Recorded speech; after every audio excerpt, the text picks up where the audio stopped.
Okay.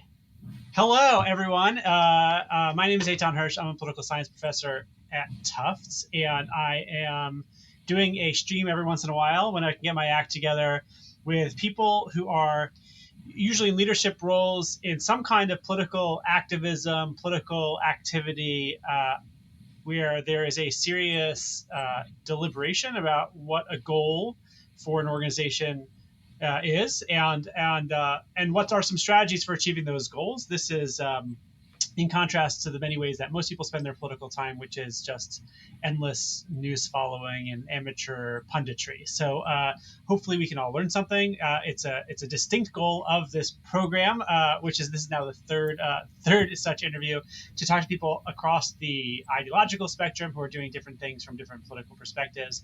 And a couple of weeks ago, or maybe a month ago, I interviewed Liam Kerr, who is working on a super PAC to get moderate Democrats to win congressional seats. And now we are going over to someone who I've become friends with over the last few months, Ben Pontz, who is what do they call it? 3L? Is that what they call you?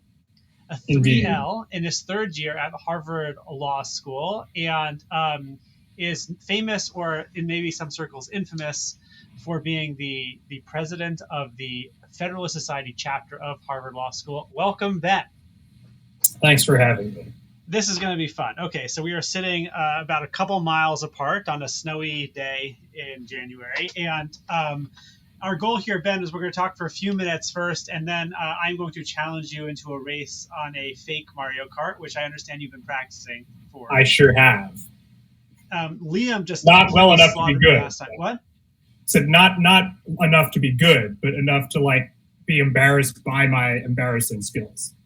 Well, the last time I played this was exactly around a month ago when I interviewed Liam, and I lost, and so I have not been keeping my practice up. But I would like to assume I'm going to win, but I guess we'll find out. So Ben, tell us first of all, who are you? What does the biographer need to know? Oh, wow. Okay. Well, my name is, in fact, Ben Pontz. I am originally from Lancaster, Pennsylvania, actually from a town of about 2,500 people in Lancaster County, Pennsylvania, called Strasburg, Pennsylvania, where at least 5 generations of my family have lived. It's a small farming town. The Amish are in Lancaster County.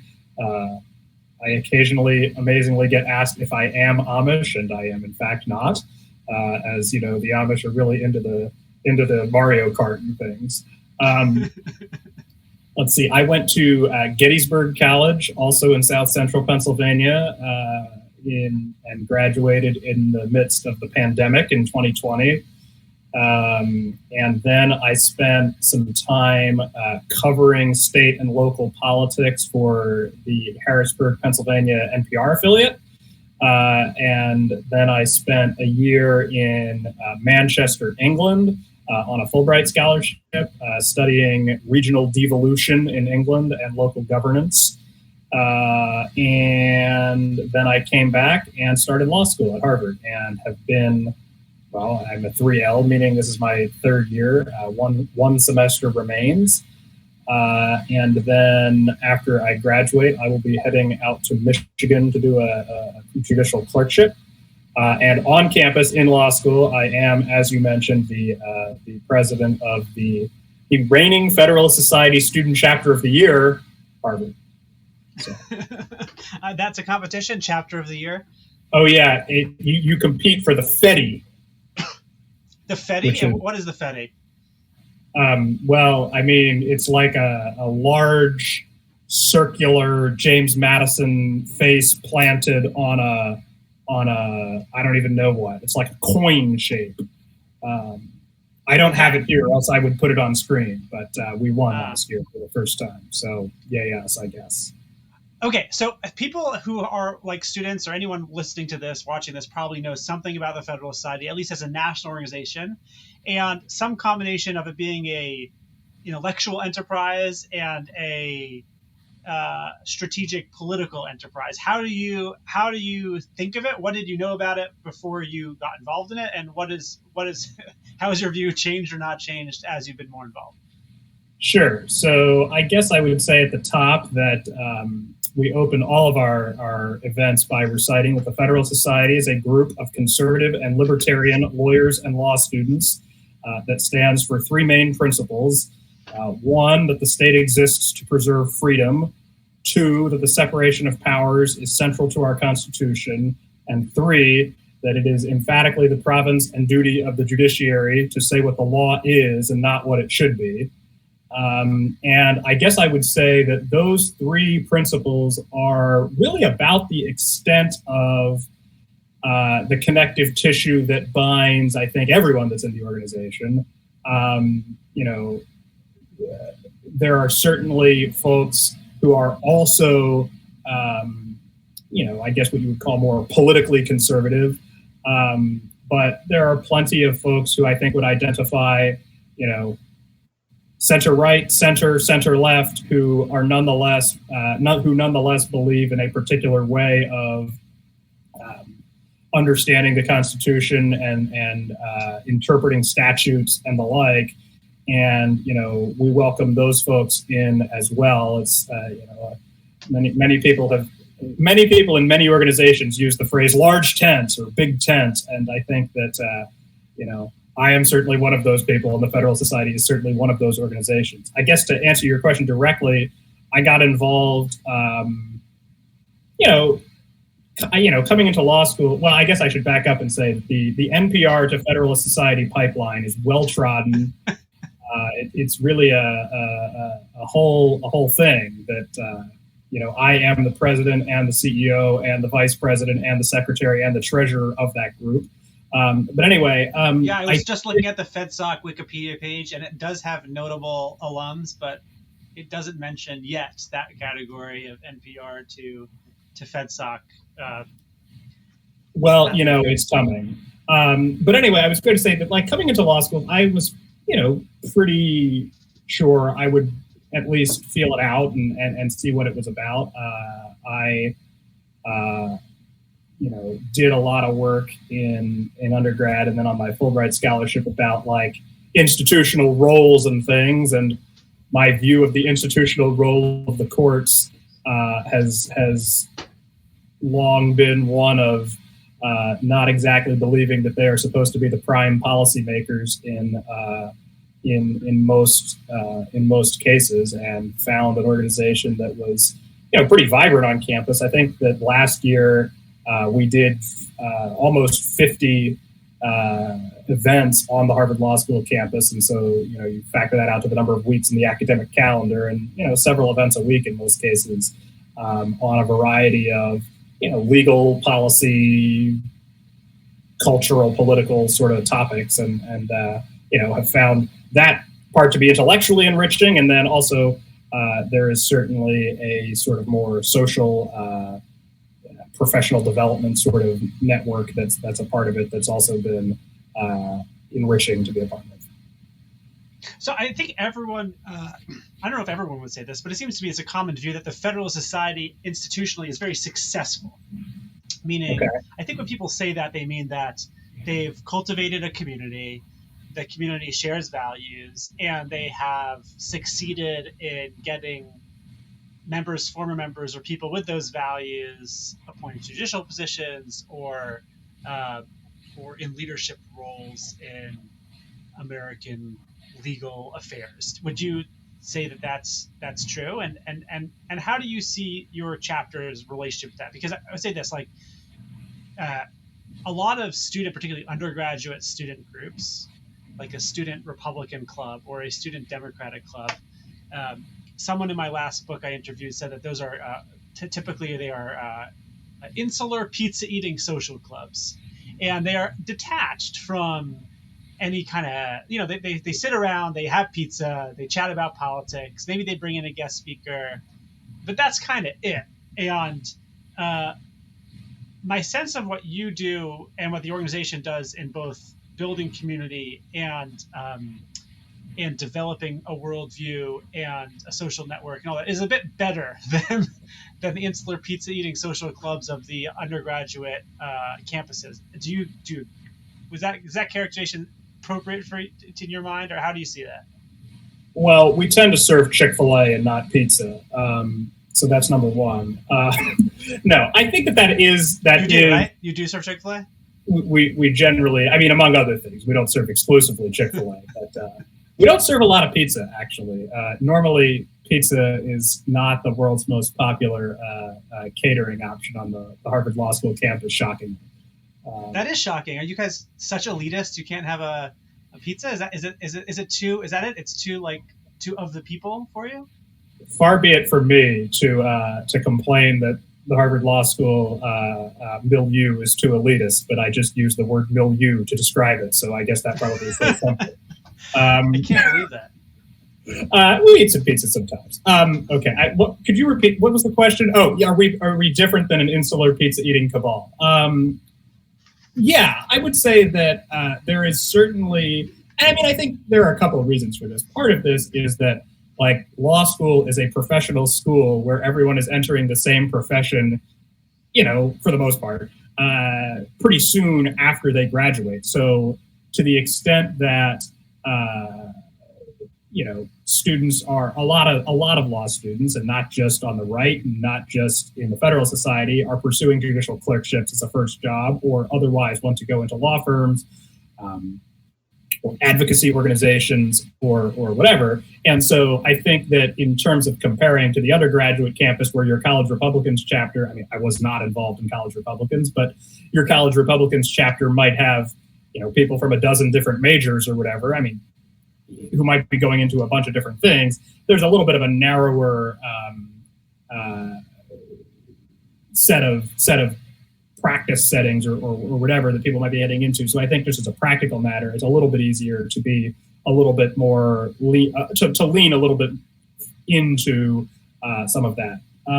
But it is certainly the case that we host speakers on campus who also are interested in hiring our members, or in getting folks involved in their organizations. And I think that is certainly one of, not the only, but one of the reasons that we engage with judges and with law firm folks and with attorneys in conservative public interest organizations and the like, and are pretty successful along those lines. And I should say that it's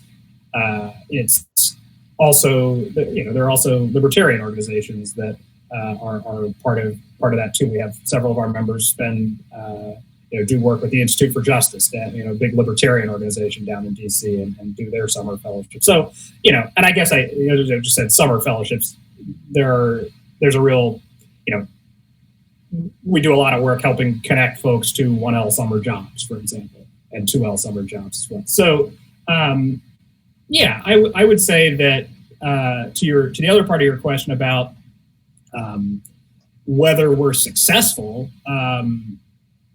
certainly the conservative legal movement writ large has gone from being a sort of backwoods to being at least a significant player, or a dominant player, if not the dominant player, in how constitutions and statutes ought to be interpreted. I mean, no less a conservative scholar than Elena Kagan has been quoted on many occasions, and I think she gets misquoted sometimes, and I think she has also now complained that she's been quoted as saying, we're all textualists now, or we're all originalists now.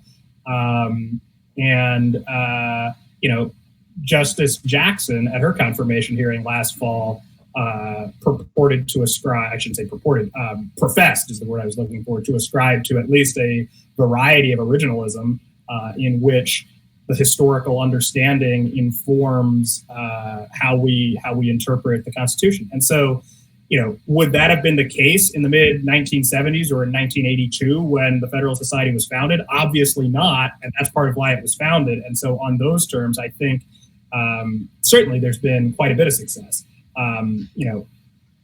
There's plenty of judicial activism on the right and on the left that I think many within the Federalist Society would still like to root out is a little strong, but engage. Yeah. And, I think that there's plenty of work that members of the Federalist Society are still eager to do. In particular, as you go from kind of insurgent minority to, at least in some cases, governing majority, you naturally have different exigencies and different challenges associated with that. Right. Okay. So I have questions about your particular chapter, its strategies. But before anyone gets too bored of our conversation, we're going to switch gears and have the rest of the conversation while we are racing in Mario Kart. So I'm going to, let's see if I can do this successfully. Okay, Ben, you have to choose a character that you're going to race with. I like this. I'm going with the penguin. Oh, you're going with the penguin. Okay, I'll go with this. I don't know what that is. Okay, and choose a track for. Hold on, let's do 2 laps. Give us you want to choose one of these tracks? 5 seconds. Okay, we'll pick that one. Maybe. Which one? Okay, here we go. We're starting. Now, when you are... okay. I need to... You good? Well, there's a lot of sound coming that I was going to try and turn off. But you haven't moved yet. All right, well, off we go. Is there too much background noise? Oh, did you go ahead of me? I was waiting for you. I thought you zoomed past me. Oh, maybe. Do you see me? Oh, yeah. I'm a little in front of you. Okay. Okay, we good? Sure. Yeah, you hear the background noise. I hear that. Or is that mine? Maybe that's my noise. No, it's mine. Okay, I don't know how to turn off the background noise. Don't worry. It's like it feels real. You know, it makes it feel like real life. Everyone's really in the car with us. Oh, jeez. All right. Well, I almost just fell off the side of this racetrack, so good choice by me. Okay. Well, you know, I think when you do one day like your confirmation hearing for a judgeship, they'll bring up they'll surface this interview on YouTube, and they'll say, I have no doubt that this will look great in the Senate Judiciary Committee. I don't know why you chose a penguin. It's not native to the United States. I don't know why you're so bad at driving. Okay, good. Okay, so let me ask you this: are you sufficiently focused now, where you can answer my questions? I am sufficiently. Yes, we'll go with that. Okay, hold on. Oh God, you got lucky because I. Okay, am I still in front of you? Oh, yeah. You are still in front of me. Okay, so do you think? Obviously, some people come into Harvard Law School fully formed with their ideas about where they kind of are situated intellectually and ideologically. Sure. Probably most are like that, and some maybe are still learning. Do you have the experience of like bringing students into events and not recruiting them necessarily in a strategic way, but just saying, you know, they kind of find their home there, having not thought much about it ahead of time? Yeah, absolutely. You know, I think about one particular anecdote last spring. We did an event on affirmative action in light of the Harvard case. And there were like 200 people at this event. And afterwards, this person came up to me and, you know, she was wearing 2 N95 masks. So I'm presuming not exactly the core of the Federalist Society membership. You know, just tapped me on the shoulder and said, like, thanks for putting on the event. You know, I'm not a conservative, but you guys always do the best events on campus, and I always learn from them. And I just got smoked in this game, but that's okay. You sure did. But anyway, and, you know, and she said that she always learns something at the events. And, like, those are people we're trying to reach, too. You know, not everyone who comes to one of our events is going to become a card-carrying member of the organization, and that's fine. And quite frankly, there's not a lot on the law school campus of. By the way, keep talking, but we're doing this again, so choose wisely here. Choose wisely. Well, after my first embarrassing performance, No, there are a lot of folks on campus who, or excuse me, there's not a lot of kind of cross ideological conversation going on campus, and so I think that to the extent we can do some of that, I think we hope that we're providing a service to the campus community as well. So, are you here? Yeah, we're racing. We're good. All right. There you go. So, and your events are oftentimes like debates. Is that different than most other organizations? Like, do you feel like your organization, and this is true probably across other institutions as well, are more into kind of intellectual back and forths than other organizations like campus? Yeah, more than 75% of our events have someone with multiple, have more than one perspective, more than one person represented. And we do try to do a good number of debates. I think that part of that relates to the history of the organization, in that, early on, almost all Federalist Society events were framed as debates in no, largely because I think that was those were the terms on which you could get folks to engage with these kind of new ideas that at the time were totally out of the mainstream. And I think part of that worked. I think part of that has endured for those reasons, but part of it has endured because there's a certain classical liberal feeling that the way you test ideas is by debating them, and I think that we try to do a lot of that, and we're pretty successful. Okay, what have you learned about leadership from your time as the president of this thing? Yeah, I mean, not everyone in my organization thinks the same way on every issue, and keeping together a big tent has challenges, and because I have members who voted both ways in the last presidential election and who will quite likely vote both ways in the upcoming one.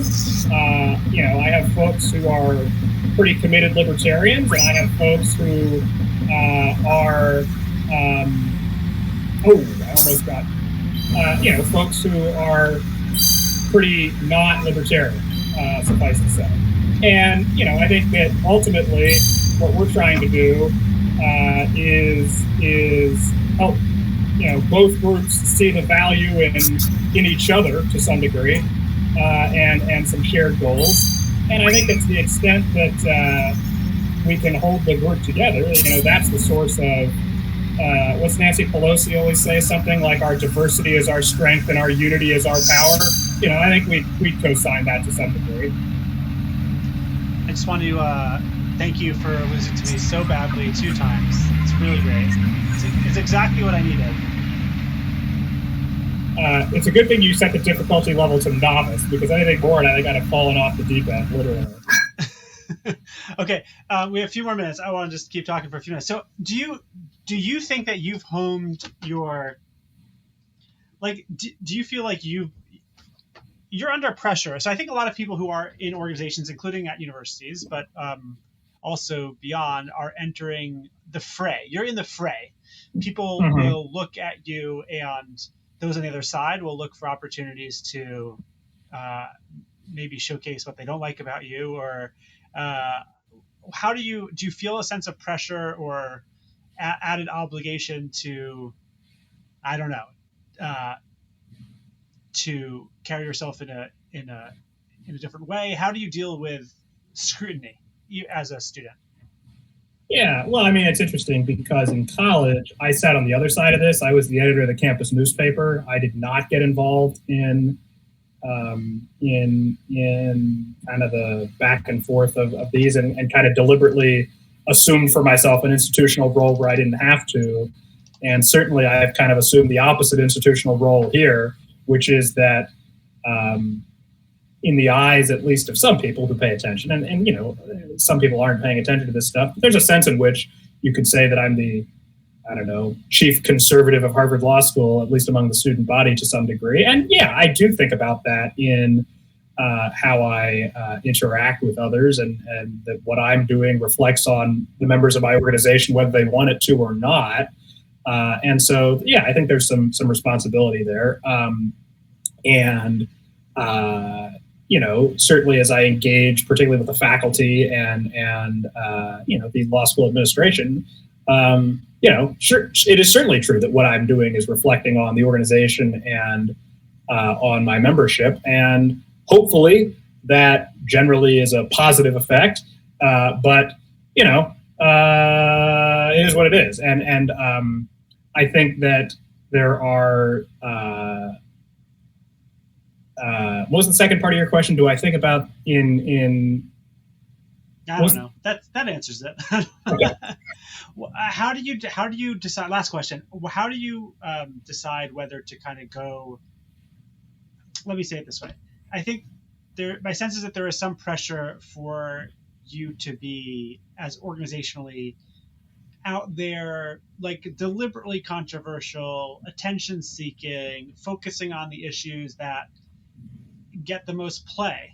And this year at Harvard Law School, at Harvard in general, there's a whole bunch of issues you could have or maybe do. I don't know what's on the docket, but that could put you really in the limelight and be the subject of controversy. And there's a strategy behind that of getting attention and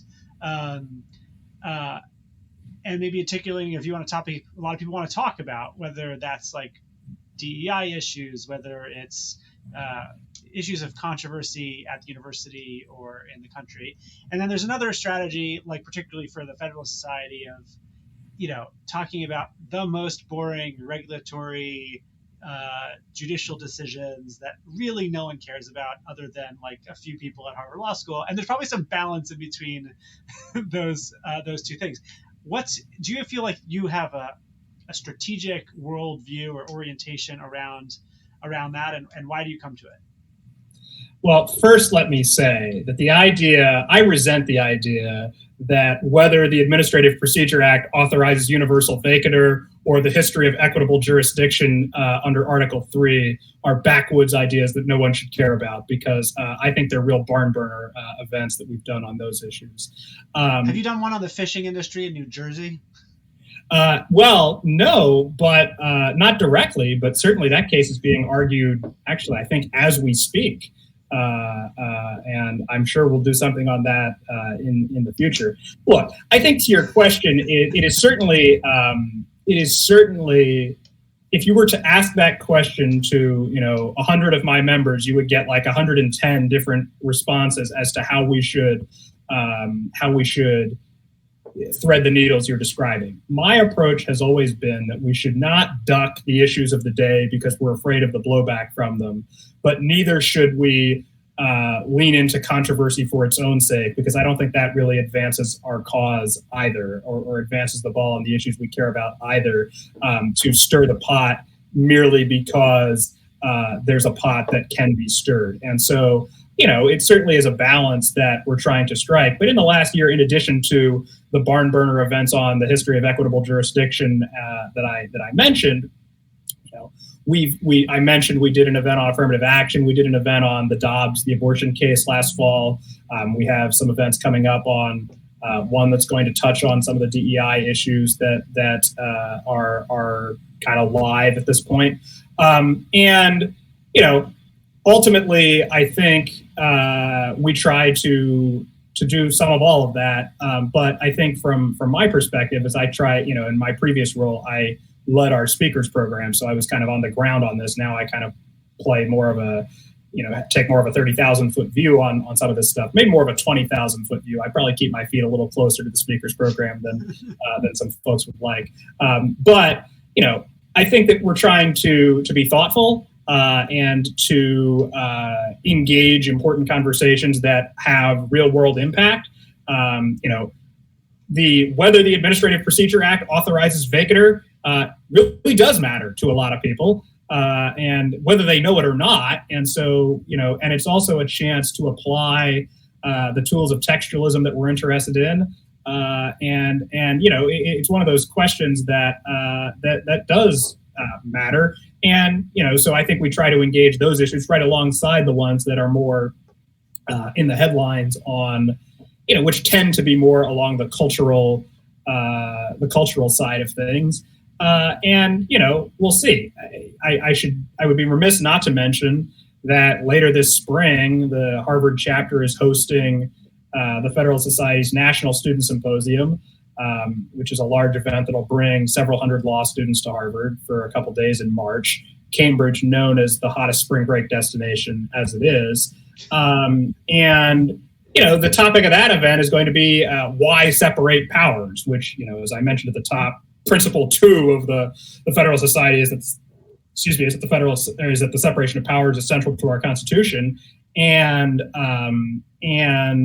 so in that context, it's kind of a bread and butter issue for us. But at that event, we'll have 5 panels and a debate, and almost half the speakers, I think, would self-ID as center to center left to left.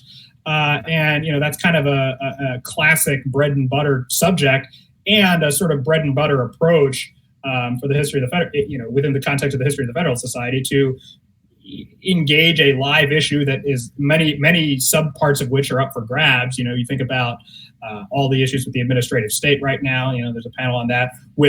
There's some law professors, Sam Moyne in particular at Yale is focused on this idea of judicial supremacy, and actually there are some folks on the right. Jonathan Mitchell was pretty famous for that. So what is the judicial power for? How do we change how we separate powers in a constitution that seems effectively unamendable? Query whether that's actually true. But, those are all kind of issues that I get jazzed thinking about, get excited thinking about, that are going to be part of this event that we're doing. And I don't know whether you would classify those as bucket 1 or bucket 2 in the way that you describe. But the fact that I don't know kind of underscores the extent to which I try not to think that an event is going to be controversial is never a sufficient reason to do it, or a sufficient reason not to do it, in my view. And so that's kind of how I tend to think about those things.